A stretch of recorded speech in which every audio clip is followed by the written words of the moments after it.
Hey,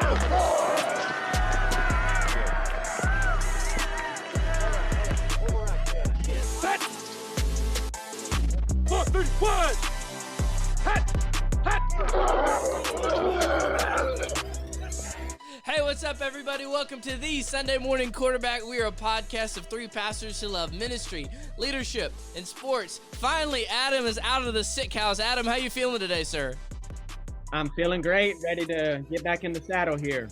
Very nice. Dad coming in from the Music City. I know we're recovering from that horrible loss last night. You doing all right today, Dad? I'm doing okay. A little cold here in Nashville, but doing okay. Goodness gracious. Well, glad you guys are here today. This is the first one when it's been just us in a while, and so we got a lot of good topics, so hope y'all are doing well. Hope everybody's doing well out there. It's getting cold. Adam, is it cold in Virginia? Because it is freezing here. Yeah, we've got a high of about, I think, 51 or 52 today, so today is kind of the official first cold day we've had. Man, everybody's got the jackets out. It was freezing at church yesterday, but anyways, football is rolling along.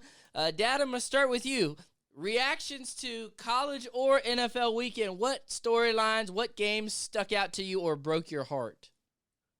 Well, broke my heart. Let's just go ahead and say it for what it is. The Dallas Cowboys broke my heart. I really thought that they had a week off. They were going to come in, Mike McCarthy's old stomping grounds. They're going to play hard for him, and they laid an egg. They really did. I was disappointed in them.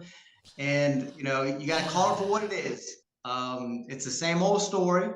Dak Prescott should be able to lead this team to victory in these games. They had a 28-14 lead in the fourth quarter, so they should have brought it home. So the offense failed me a little bit. Defense failed me, gave up a lot of big plays. And at the end of the day, a lot of penalties and just undisciplined. And, if you're going to make it far in this league, you got to be clean. You got to play clean, and you got to win the games you're supposed to win. And right now, we're not doing so. However, we can right this ship by beating Minnesota this Sunday. So I'm laying cheeseburgers at them. Prosperity. Right now, I'm calling Dallas will beat Minnesota and right this ship. Oh, all right. Hey. Is this a Five Guys cheeseburger or a McDonald's? Only McDonald's. I'm not there yet. Hey, with inflation, man, McDoubles have gone up, so those aren't cheap cheeseburgers anyway. Dad, I was sitting there I was driving in this morning, and I was just in my somber, like, how did we lose that game? And then I thought to myself, did we contribute to the Dallas Cowboys loss? Because we talked a whole bunch of junk last week when Adam was gone. We had RJ Ochoa on. We talked about the Cowboys and prosperity, and look what we did. Unbelievable. But Adam suffered a little heartbreak, too. His Liberty Flames lost to UConn. But anyway, we won't go there. Adam, what stuck out to you this football weekend? Well, one of my teams did lose, and so their chances of sticking in the top 25 are probably done because of them not being one of these big schools. But as you see behind me, I'm here for my press conference today. Uh-oh. Lifelong Tar Heel fan. We are ranked 13th. Yeah. We beat Wake Forest, which is never easy. Not that they're a dominant program, but we've got 2 games left.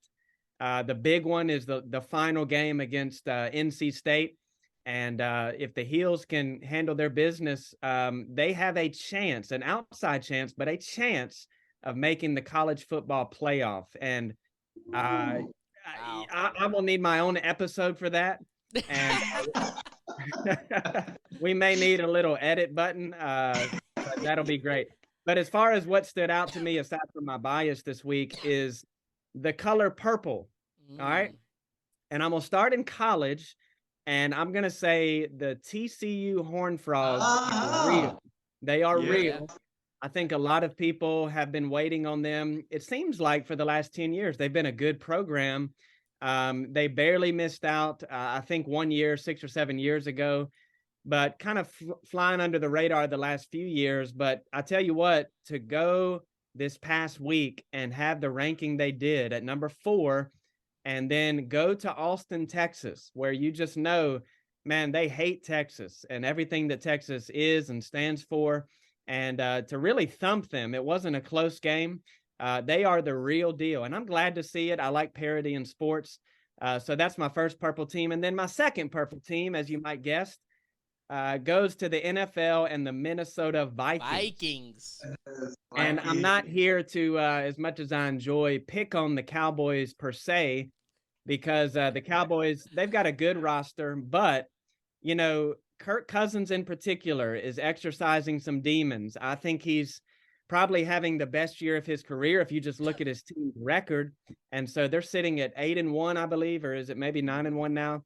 Yep. Way above the Green Bay Packers. And you know, I'm happy for their fan base. It's good to see, again, parity in sports. So the purple stood out to me this weekend. Dad, let me educate Adam, because any Cowboy fan knows that we are under a satanic spell as Cowboys under Aaron Rodgers. And in the same way, Kirk Cousins is under a spell under the Cowboys. Dad, you were there a few Thanksgivings ago when he was with the Redskins, the "how you like that" game, and he was throwing all over and doing all this. But every time, I don't know what it is. Last year, they were rolling. We had a backup quarterback, and Dak got hurt. We beat the Vikings. Now they're loaded. They got Thielen, they got Jefferson. I mean, they're loaded. But it seems like every big-time, prime-time game, and Kirk is playing. He's balling this year.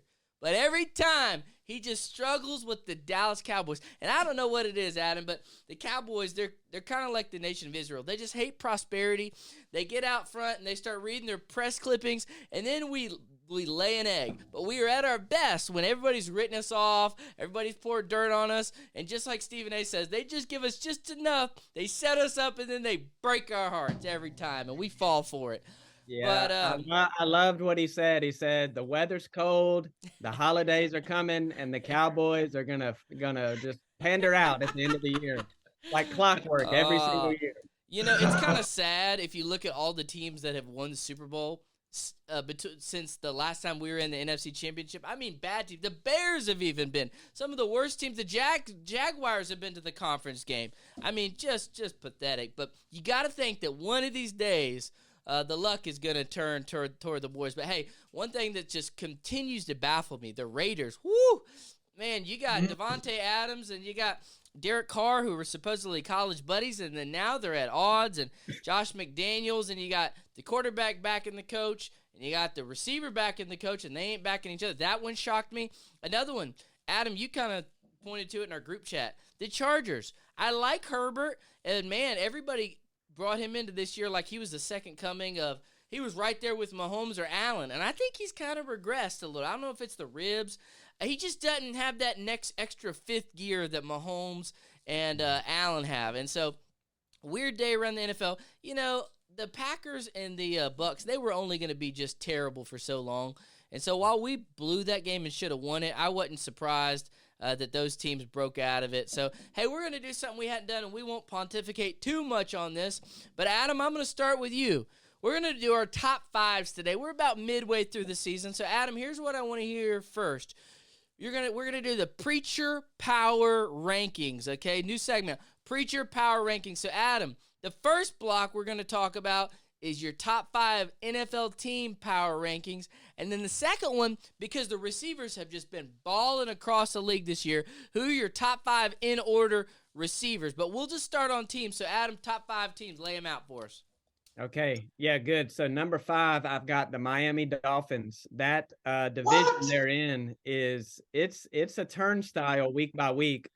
But the Dolphins, even with a few questionable losses, and then Tua was injured for a game or two, they're still right there. And I think their roster's just loaded. So I've got them at number 5. At number 4, I've got the Minnesota Vikings, fresh off their win over the Cowgirls. And their record kind of speaks for itself. You almost can't argue with having one loss at this point in the season. And then oddly enough, right in front of them, I've got the team they beat yesterday in the Buffalo Bills. Oh, wow. And the reason that I'm going to put the Bills there is because I still believe the Bills are going to win the Super Bowl. But also, I think, you know, that was a very close game. I think the Bills have had a tough schedule, and they have Josh Allen, and Minnesota, as good as Cousins is playing, is not Josh Allen. So I've got the Bills at number 3. At number 2, fly, Eagles, fly. and they are in sole possession of first place in the NFC East. I don't see that changing. I was telling one of my buddies here at church yesterday, who's a big Eagles fan. I hope they lose a game or two before the playoffs start, so they get that taste in their mouth. But I see them as kind of the class of the NFC still. And then at number one, I've got the Kansas City Chiefs, the Golden Boy. They have won some really difficult games. And, it's just interesting to watch, that roster kind of move around a little bit. But as long as you've got a quarterback like Pat Mahomes, in my mind right now, as it stands today, that is the number one team in the NFL. Very interesting. Dad, who's your top five? Well, number 5 is Buffalo Bills. And Minnesota is number 4. I just want to go ahead and put that out there. They're number 4. And everything about me wants to put Buffalo ahead of Minnesota because, like Adam said, I think if they played again, Buffalo wins. They should have won that game yesterday. But Minnesota went to Buffalo, beat Buffalo. And after everything that went on in the fourth quarter, they came back, should have lost. But they kept fighting and they kept scrapping. So I'm going to put Minnesota at 4 and Buffalo 5. But again, if they played again, I'm pulling for Buffalo. I think they're a better team. Number 3, Miami Dolphins. That's right, the Miami Dolphins. They have not lost with Tua. And when Tua is their quarterback, they are rolling the points on the scoreboard. They also beat Buffalo, the first team to beat Buffalo. So I really am liking Miami. I think they have a great offense, and I think their defense is really good and getting better every Sunday. So they're putting both sides of the ball together right at the right time. And so I think they're really catching some fire. They got some a real belief factor. They got some alpha males on that team right now with skill, and I can see them going a long way. We're going to have to see what they can do with the cold weather, but I'm not going to hold that against this team right now. And at number 2, I'm going to put the Eagles. Eagles are stout again both ways. I don't have to say anything more about them. They're undefeated, and so that's that. And number 1, the Golden Boy, Kansas City. They have not missed a beat. They look like they're going to do what they always do, and they come ready for ball. They play to their team, and they're always formidable. And so until I see somebody beat them, they're number 1 for me.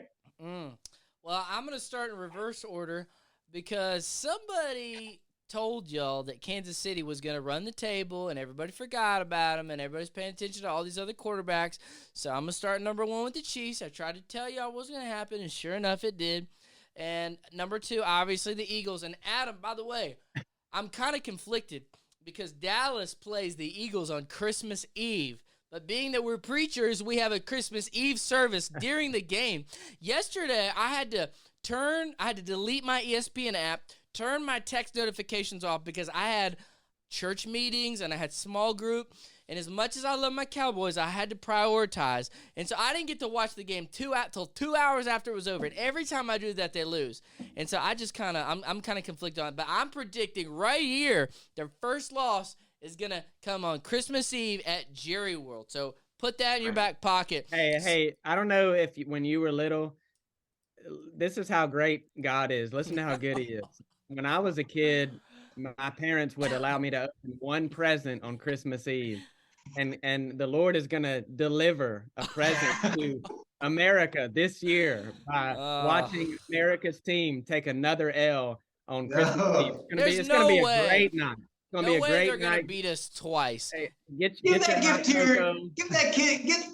to your kids, man. We don't want that gift. Come on, pull that back, Adam. Trying to speak all this bad stuff. All right, so I'm Chiefs number 1, Eagles 2. Dad, I think he copied my list. I got Vikings. I mean, 8-1 versus the Dolphins. I mean, they've lost 3 games, and yeah, because of Tua. But I got to give him respect, man. Kirk Cousins, he has earned it. Now, can he keep it up all year? Probably not. Is he going to have his moments? But, man, this is by far the best season. I mean, he's got some studs. We'll talk about them in a minute. I got Dolphins number 4. Tua. Put some respect on Tua's name, man. A lot of humble pie that needs to come around to all those people that said he's too small, he can't throw. Man, if you look at his passing percentage, accurate. Tyreek Hill's making us all look silly. I laughed. I said, Tyreek Hill said, what? He's the most accurate passer? No, I was laughing. And Tyreek Hill's making me eat my words. Dolphins number 4, Bills number 5. Let me tell you, man, the Bills, they're that streaky shooter. They're very similar to Golden State. They can just put up points real quick. But here's the thing, man. We're starting to see it. They can lose to anybody. Josh Allen's like a wild pony. Are we starting to see the after effects of Brian Daboll being gone, not there to coach him up? To quote Colin Cowherd, his mechanics are getting a little sloppy. He's running too much instead of taking the check down. And so that's interesting. I definitely think they can win the Super Bowl, but I definitely could see them getting bounced in a wild card game because you just Hey, Joseph, is Josh Allen who he's always been?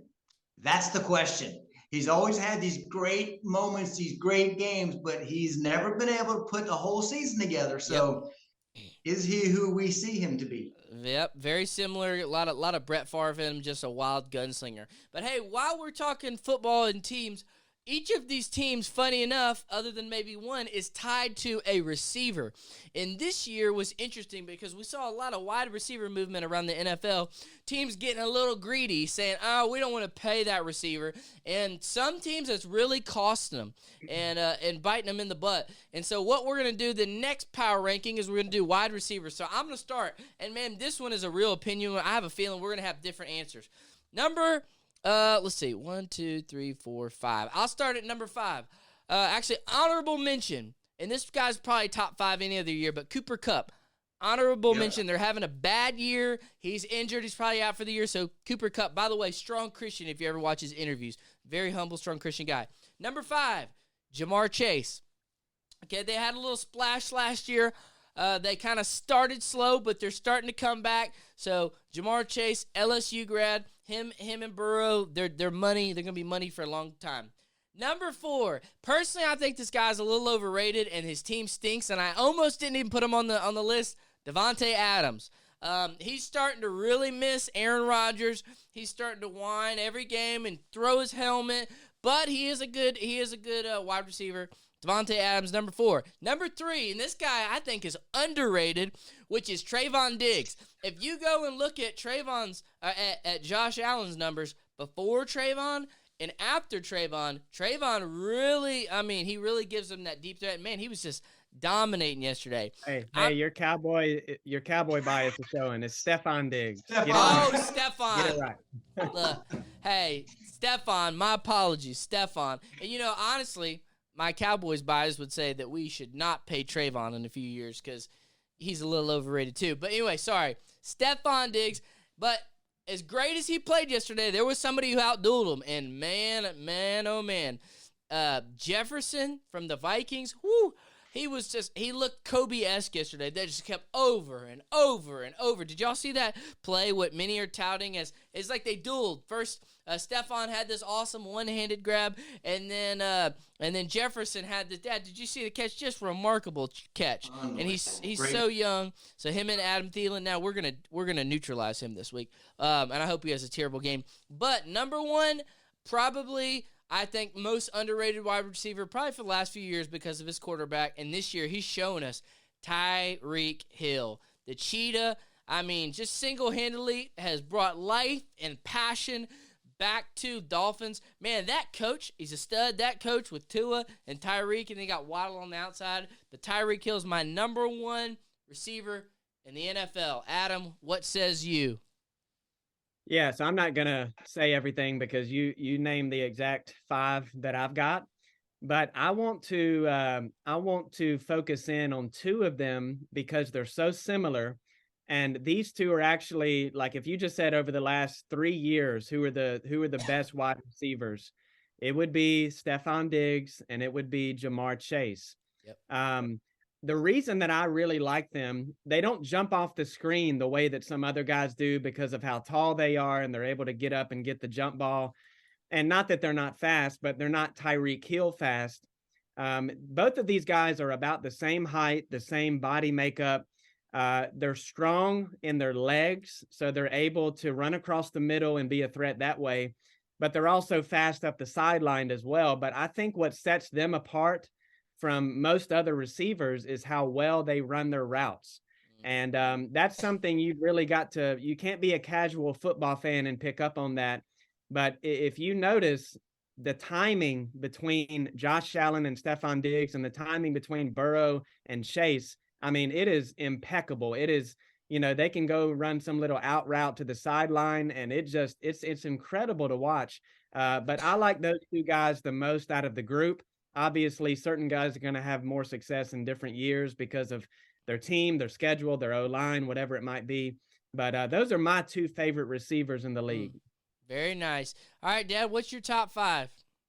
All right, I too am going to talk Cooper Kupp, honorable mention. I think Chase is unbelievable. He's not in my top 5. He started off very slow. Oh. He started off slow, and he's out now for a couple weeks, so he hasn't really caught stride.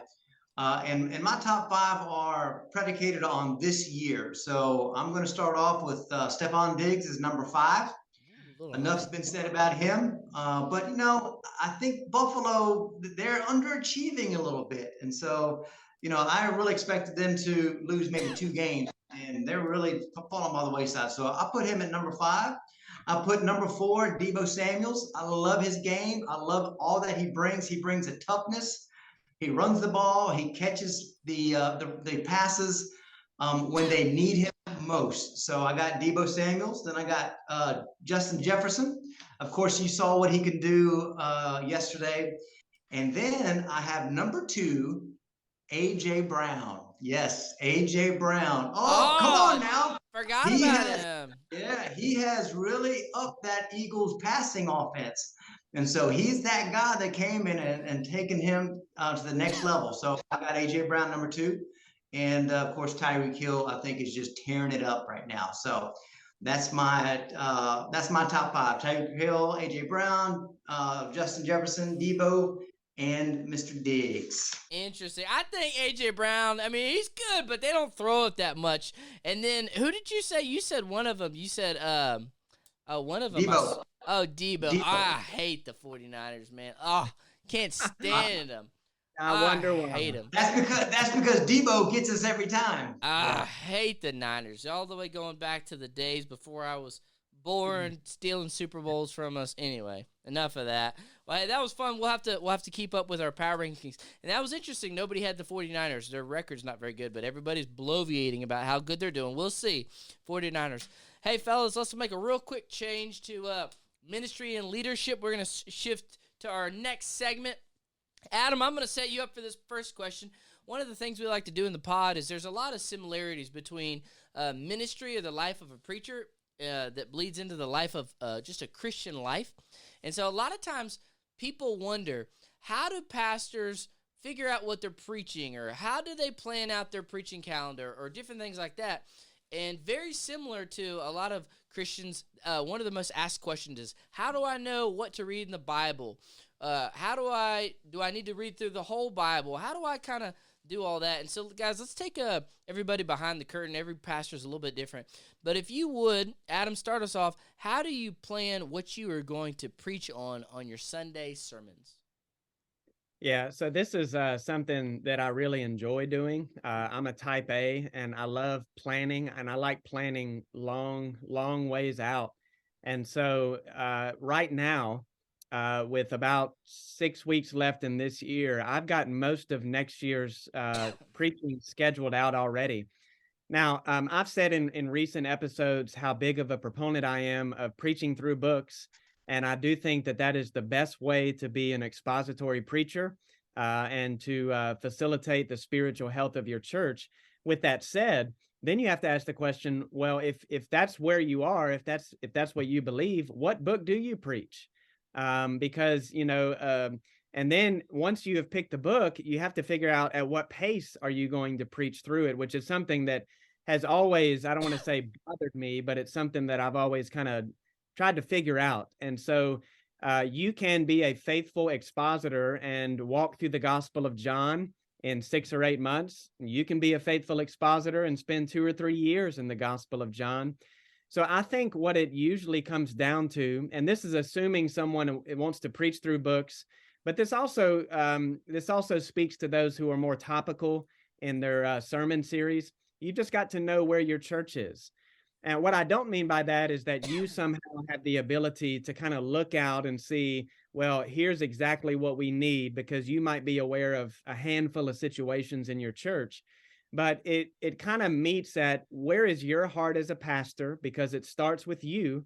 Whatever excites you, whatever you're, just diving into in your own study, is going to also ignite the heart of your people, but also finding a way to kind of bridge that together with what is best for your church right now. So in a practical sense, I would say, if your church has never been used to a diet of expository series through a book, don't come in with some 3-year, plan to preach through the book of Acts or something like that. You've got to pick and choose and know. And that's also true of, am I going to preach the New Testament or the Old Testament? You've got to kind of flip flop on those and just kind of know where your people are. And I say all of that to say, I don't think you can be rigid in this. So in my preaching schedule, about 75 to 80% is preaching consecutively through books. But even in doing so, I allow myself, every 4 or 5 weeks, there's a little empty box in my Excel spreadsheet. And that is if the Spirit leads me in another direction, or maybe what I thought was going to be one message becomes two. And so you've got to leave some wiggle room for the Spirit also to do what he is going to do, because the Lord may just lay a fresh word on your heart from another passage that has nothing to do with what you've been studying through. That's kind of my approach in a very simple way. And again, it's something that we could talk about for a long time. But how about you guys? Dad, what says you? Well, Adam said the word planning, and mine is something similar, but altogether something different. Mine's more building. So, for instance, I like to build series that tie into other series that really begin from a theme. So, like this year, our theme was Luke 9:23. If you want to be my disciple, you must deny yourself, take up your cross daily, and follow me. So from that theme, that scripture verse, I have built this year, and we've gone in a lot of directions, but they're all related. And so, for instance, I think I've shared this before. For me, I don't want to just pluck a rose and say, hey, here's this great sermon, and you give it to somebody and eventually it dies out. But what I want to do is build a foundation, and I want to build the soil and, water it and seed it and allow some things to come to fruition through spiritual growth. So, for instance, we took that passage, and then from that, it's like, okay, what is a disciple? What is a Christian look like? Is the Bible alive in me? Because, we know the Bible is alive, but the question is the Bible alive in you? And so, again, going back to what is a disciple? And so each one of those questions stem some other thoughts and some other biblical passages. So for me, it's more of building and direction. So, so for me, I allow God to, not allow God, but you know what I'm saying, to really point what it is that he wants to speak in and through me. So we pick a direction, and then we just kind of stay in that direction. And then my whole goal is to build upon that theme and kind of carry and make a full understanding by the end of the year of what really a disciple is. That's cool. I think one of the neat things about this ministry is you have guys with very many different approaches. And I always like taking a little bit from each. I love the theological richness of the expository approach, but then sometimes I love the practicality of, sometimes I cringe at the word topical, because we've seen so many guys on TV that just are bad topical. They rip it out of context. And so I like to call it topogetical. So anytime I'll preach, it'll, if it's a standalone or if it's a, it's a text-driven approach. So it's never just going to, be ripped out of context, other than the occasional ones where you'll bring in different supporting verses. And so that's kind of what we take. I'm not saying I let it dictate, but I also try to keep in mind two things. A lot of churches now are trying to be more focused and work in their church mission. So our church mission here is connected people to Jesus and each other. Comes from Matthew 28. I work to find places to put the Great Commission in every sermon I do through our context and ministry lens. Another thing is core values. Every church is a little different, but here we talk about how do we connect people to Jesus by being be transformed, be engaged, and be generous. Those are our kind of values of how we feel like we can reach our mission. And so once a year, we'll have a series on, it's called our B3 series. Who are we as a church? What is our mission? And so I always look for opportunities to place our mission so that we can keep going in the same direction. And then one thing I think a lot of preachers undersell is seasonally. Something I'm starting to learn is there's different seasons when, New Year's, everybody's going to the gym because they got off their diet, or in spiritual terms, they fell off the reading plan and they kind of need a pick-me-up. Or Easter, we're entering into for a lot of churches, an evangelistic time of the year. So while I wouldn't say I'd let those dictate, I'm mindful of the seasons, and just to know who our audience is and who's coming to our church. But really cool. And if you're out there, you're reading the Bible, a lot of times people like to camp out in the New Testament. Man, challenge yourself. Pick a book. I'm going through the book of Ezekiel right now. Pick a prophet or pick an Old Testament. Adam, we always talk about having a well-balanced diet of the Bible, and love that, and love the different approaches. I was thinking about the pace that you might work through a book, and I just pulled up my preaching schedule. So we started at our church the book of Genesis last year, and I spent 16 sermons on Genesis chapter 1 through 3. So wow. 3 chapters, 16 sermons. Yesterday, I preached 3 chapters in one sermon in Genesis. It was Genesis 23 through 25. And a lot of that is just trying to figure out, where are your people? What is the genre that you're preaching through? And where is the theology? And then where is the application? So obviously, Genesis 1 through 3, I mean, the whole Bible stems out of it. But you also there's just so many little things you've got to be mindful of and kind of know your people, know where you're at, and know yourself too as a preacher. Yep. But I do want to get on the soapbox about something that I hate, that really grinds my gears. And that is, from time to time, as someone that's on social media, I will notice certain churches, certain preachers, I'm not going to name names, who will use other preachers' sermon series. And the reason that I know that happens is because sometimes I'm following these preachers, these pastors that are these heroes to so many. And then I'm like, well, wait, they're preaching the same message. And even some of them, they use the same exact title and will use the same exact images on the screens and stuff. And what you've got there is someone who's simply become a middle manager of someone else's ministry that God has given to them. And if you're listening to this by chance and you do that, stop it. It is awful. Preach the word, and you be who God has called you to be. Yep. No, I agree. That's a good word. And Adam, one thing I was going to say is, for those of us that are on the other side of the aisle, I'd say we do a lot of book series, but maybe the approach is a little bit different. So we went through the book of Esther, and instead of doing, every chapter, we might do 10 weeks. So we might not hit everything, but or some of the epistles, we'll typically do one epistle each year, and so I think most churches do that more than I think people think.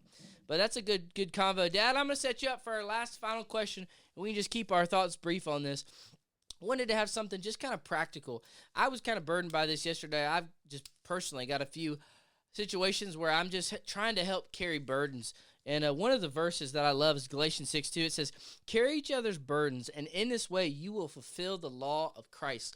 One thing about leadership in ministry is carrying the burdens of people. 2 groups specifically that we're called to carry the burden of the saints, our brothers and sisters in the body, but also a way for evangelism is to help carry the burdens of those that we are praying for to one day reach. So let's get practical real quick. Guys, Dad, I'll start with you. What is a practical way how people could carry burdens and really meet a need and just serve? Well, let me start off even before that, because I think it's real important, because we can answer that question real quick. but I think part of the meat of that understanding is a lot of that work is even done beforehand. For instance, you've got to make yourself approachable. One of my favorite verses is Philippians 1:27, where it says, conduct yourselves worthy of the gospel. And so I think, in order to help somebody's burdens, they have to trust you. They have to know that you are a true follower of Christ and that you carry yourself with wisdom and integrity. And so I think it's so important that we live a life understanding that we should conduct ourselves worthy of the gospel in every area of our lives, because maybe we don't think it, but it's happening. People are watching us. They're watching how we live, how we conduct ourselves, how we respond. And all these things lay a path and a trail for people to say, hey, maybe, just maybe, I can trust that person with some of the weight that I'm carrying. Another good verse is Ephesians 5:15, where it says, be careful how you live, and to be wise rather than being unwise, and making the most of every opportunity. And again, I think it goes back to living a life so that people can see that you care, that you're kind, that you truly understand what loving your neighbor looks like, so that they can trust themselves in a vulnerable state to kind of share, so that they are willing to give you some of that weight. Because I think a lot of times people don't transfer some of that weight because they're afraid to trust somebody. And so I think if we make ourselves available, trustworthy, live with gentleness and kindness and peace and joy, and not be so quick to point the finger, but to create an atmosphere of love around us that people are willing to come into, I think that really, really helps. So I think the first part of that question, which I just discussed, I think is just as important, so that people will come to you and that you can carry the weight of others. Adam? Yeah. So you ask, how do we do this? I think you can break it into two categories. And I liked what Joe said about laying that groundwork.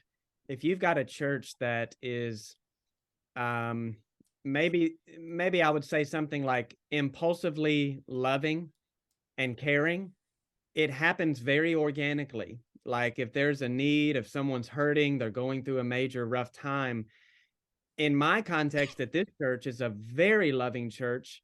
It's almost to the extent that I don't have to say anything. I don't have to ask of anybody, because I know how loving our church is, and they're going to do that because they've been doing that. That's kind of their legacy. And there's also a sense in which, as we think about that, there's no way to quantify that. Like, how do you carry someone's burden? Because a lot of the times when someone in our church is going through a trial, there can be as many as 15 to 20 people or families that will reach out to them over the span of whoever knows how long. And so they're looking for ways. So there's an organic, but also I would say there's a very intentional way to do this. And you guys have probably heard things like this before. It's very common when someone's going through a trial of any kind for a well-meaning Christian brother or sister, church member, to say, holler if you need anything, or let me know if I can do anything for you. And you've probably heard it said, a better way to think about that and approach that in a tangible way is to say, hey, can I ... Can I bring you a meal? Can I babysit for you? Can I help you with this? And, our church does that well. And I think, if we seek for ways to ask people how we can help them, that really ends up helping them in the long run. Because most people, when they hear that, they're like, I don't know if you mean that or not, because yeah, we could use that, but I don't want to be a burden to you. I don't want to, cause any trouble for you. So if you go around looking for ways, like, can we bring you a meal? Can we babysit? Whatever it might be, it really, really does a great thing. That's good. And I'll just say real quick to wrap up, one thing I've tried to get better at this year is asking good questions, being intentional. So instead of saying, before I'd say, hey, let me know if you need anything. Now I'll say, hey, how's your heart? I'll ask a very pointed question that they got to kind of takes them off, or, hey, how's your mind? Or with texting. Texting is cool because you can be real personable, whether it's, hey, man, praying for you today. If knowing somebody's going through a season, you don't even have to talk about it, but just, hey, praying for your mind, praying for your heart today, praying that you'll be filled with the Spirit, and, I'm here if you need anything. Or, just being available. But the last thing is consistency. Whatever you do, try not to be just a one-off. Somebody's parent dies and, hey, kind of like Adam said, here if you need anything. But try to intentionally, and sometimes I'll set reminders, text so-and-so, or once a week, every Monday, I'll check in with so-and-so. And I think those things go a long way in just being available, because those spontaneous moments are when the Lord can, I think, use us the most. So anyway, good talk, fellas. Well, hey, we'll be back next week with Pastor Jordan Willard. Looking forward to it.